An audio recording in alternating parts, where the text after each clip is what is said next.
m'appelle Olivier Martinelli, je vis à Sète dans le sud de la France et je viens de publier mon premier roman chez 13e Note qui s'intitule « La nuit ne dure pas ». Les Kid Bombardos, oui, c'est un groupe qui existe réellement et effectivement ce sont des bons personnages romanesques.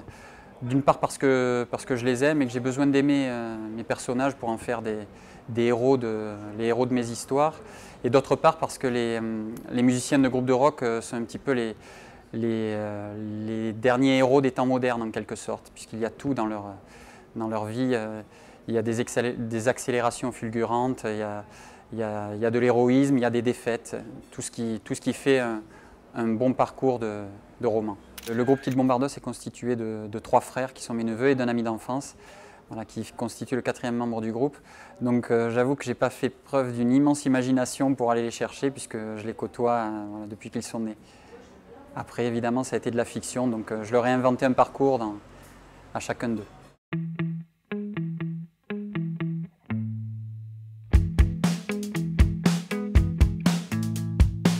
Ce qui m'intéresse en littérature, aussi bien en tant que lecteur qu'en tant qu'auteur, ce sont les personnages en construction.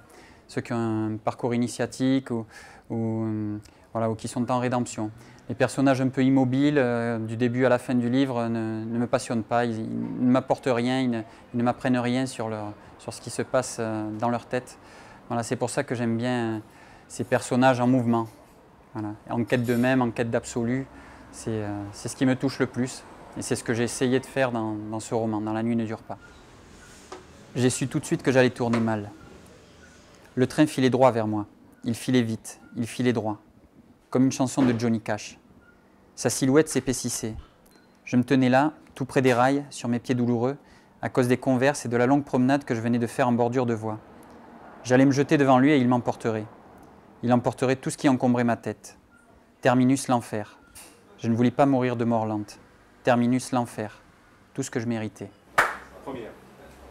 Non, effectivement, je ne supporte pas les phrases longues qui vous disent regardez-moi comme je suis belle, comme je suis intelligente.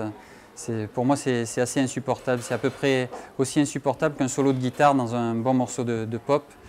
Voilà, moi, je préfère effectivement les phrases courtes qui vont droit au but, qui mènent droit à l'émotion. Et pour moi, la phrase idéale, à la limite, ça va être la phrase qu'on ne remarque pas. La phrase qui s'intègre parfaitement dans l'histoire, dans le paragraphe, et sur laquelle vous n'êtes pas obligé de vous arrêter, voilà, et de vous extasier. Ce sont celles-là pour moi les phrases idéales.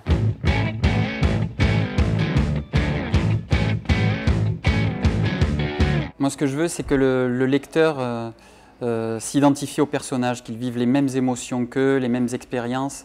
Voilà, je veux l'emmener avec moi en fait. Et le parcours que je fais en tant qu'auteur, en me glissant dans la peau de mes personnages, j'ai envie que le lecteur le fasse aussi. Même s'ils sont très loin de la vie que mènent mes personnages de roman, même si c'est un directeur des ressources humaines, voilà, j'espère qu'il arrive à s'identifier à une star du rock'n'roll par exemple. Et c'est ce qui arrive souvent, c'est ce qu'on me dit, donc c'est pour ça que j'en suis assez satisfait. Ce que j'ai comme procédé aussi, c'est d'employer le jeu, toujours. Je n'arrive absolument pas à employer le il. J'ai l'impression que le il me distancierait trop de mes personnages et de leur caractère, alors qu'avec le jeu, j'arrive tout de suite à me glisser dans leur peau. Et j'espère que les lecteurs y arrivent aussi.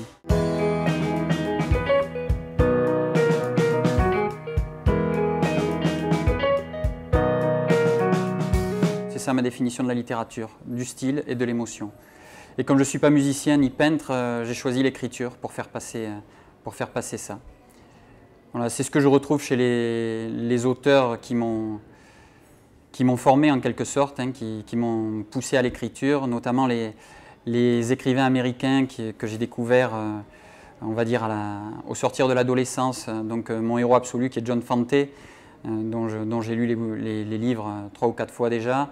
Salinger évidemment avec La Trappe-Cœur, bon, vous avez Brotigan, Bukowski, tous ces écrivains qui vont droit à l'émotion et qui ont une petite musique bien à eux. En parlant de petite musique, c'est une expression de Céline et évidemment, si je dois citer quelques auteurs français, je citerai Céline avec Le Voyage au bout de la nuit. Je pourrais citer Philippe Dian aussi, jusqu'à Échine, où j'ai trouvé qu'il faisait un sans faute. Après j'ai un petit peu lâché, mais voilà, il y a quelques auteurs français qui m'ont bien plu, comme Jean-Paul Dubois à une époque avec des nouvelles des nouvelles très, très touchantes toujours. Voilà, moi je suis attiré par les auteurs qui frappent au cœur et à la tête en même temps.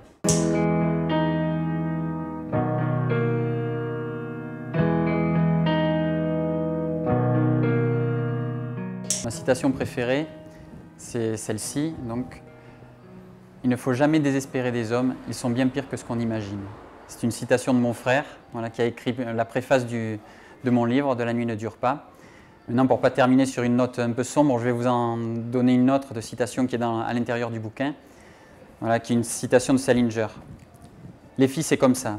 Même si elles sont plutôt moches, même si elles sont plutôt connes, chaque fois qu'elles font quelque chose de chouette, on tombe à moitié amoureux d'elles. Et alors, on ne sait plus où on en est. Bon, voilà, maintenant je vais me dépêcher parce que j'ai un train à prendre.